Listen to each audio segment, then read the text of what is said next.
I knew I wanted to make a stealth game. I knew I wanted to be kind of cyberpunk-y tech stuff. And I was starting to think about, okay, so what's the story? Who's the character? What's this world I'm going to create going to be about? Basically, I started thinking, well, I guess a thief makes sense. It's a game where you run around stealing stuff. So I was like, okay, so like a likable thief. And it took me an embarrassing amount of time to remember that Robin Hood existed. So I started researching it, honestly, just to read some stuff about Robin Hood, nick the bits I liked, and come up with a whole new character and a whole new story. The thing I was really excited about Robin Hood was adaptation, because Robin Hood's never been the same story twice. Like every time Robin Hood's been retold over the last 700 or so years, they've changed stuff. They've changed enormous parts of the story. And it just occurred to me that I'd quite like to have a go at that. And the idea of adapting Robin Hood to my worldview and my tastes and my politics kind of appealed to me. So I jumped on it. So I worked in like multiple different bigger companies for quite a long time. And in those companies, I was working, lead designer, kind of working with a team and kind of juggling lots of things. So Thomas Was Alone was kind of me avoiding that. Thomas Was Alone was me, every day I'd go home and just have something that was just mine, and I loved doing that. With Volume, because it was so ambitious, I knew I'd need other people.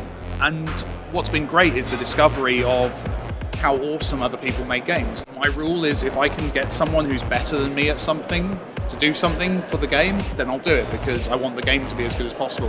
And it's quite nice how quickly your ego falls away when you're like, no, that dude is much better at programming than me. Let's get him to sort out the server, And that's cool. That's a nice way of making games. It's something that I've grown into, I think, and it's been really fun letting go of the things that I can hand off to other people, while also, I'm the guy who's coding how the movement controls work. I'm the guy who's coding how every interaction with the enemies works. I'm the guy who's writing the script. I'm doing all the jobs I love.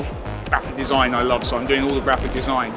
But then everything else I hand off, and it means I get to focus on the stuff that I really love and I'm the best at. All the stuff I'm rubbish at, I get other people to do. And it's a nice balancing act. I think every game designer, every game dev in general, not just designers that you talk to, I think has like 5 or 6 games in the back of their head. It's like, if I ever have the money and the time, I want to make this game, or I want to make these games. Everyone has that list. I have 5 games.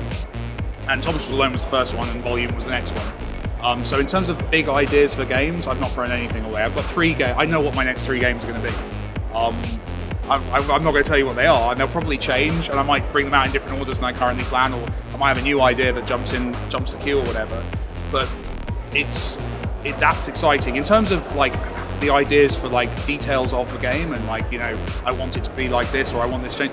That's every day in game design. Every day you make something, you see if it works. It doesn't, or it does. If it doesn't, you change it. It's iteration. There's no point in a game where you just stop coming up with stuff or fiddling with things. I've changed the icons above enemies' heads like 5 times based on feedback. I've changed the color of different elements of the interface a million times based on like, oh, they can't quite see that, that's not working.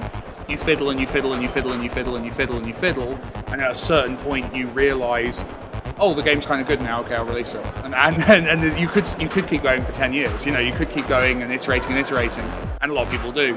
But you have to just call a point where you're like, no, this is a good game now, I'm going to let it go.